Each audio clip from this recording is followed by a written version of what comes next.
problems stem from the way humans interact with the ecosystem. Nowadays, solutions are usually developed in silos. So that means that whenever, for example, you'd solve actually quite a big problem. Let's say that you would solve hunger issues in a specific country. Does that mean you solved it in a different country as well? Well, maybe not, because maybe different climates actually need different solutions. So for me, it's all about, doing away with day-to-day challenges, doing away with the fact that, I need to go to a job to kind of take care of my electricity bills, or you need to believe in some crazy ideas for that to happen. If you have a way where you can integrate these different systems together and that they can borrow information and knowledge from each other and expertise from each other, then that is where you can maybe use the learnings and systems and technology developed for country A also for country B.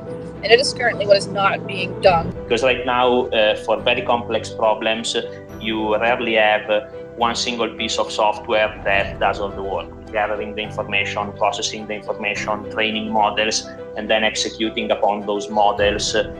I think this is the first step in having a system where software can actually understand what other software does.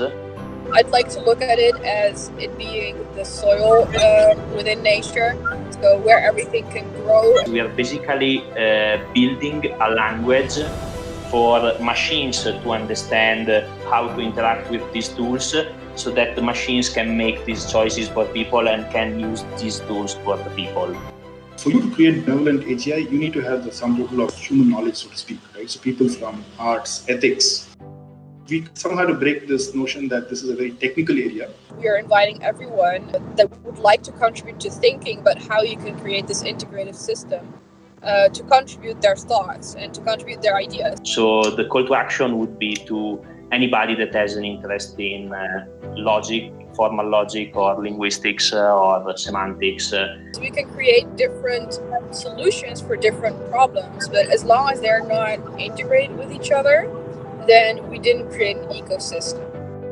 The tie-in that I see with the Network 2.0 track is that we are trying to think about a post-scarcity society that can solve a lot of problems because it gives this space to experiment. So it's remarkable to kind of see that there are more influential people thinking along the same lines.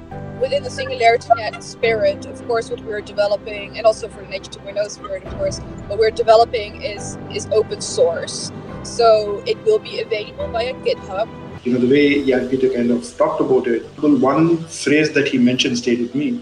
He says that once you're able to break the shackles of your current thinking process, which is so conditioned, right, then abundance, you just start seeing abundance everywhere. Trying to solve these problems in a way that is different from the way that you are trained to think. That's the right way to be thinking about it in terms of, getting to the end state of a problem-free world.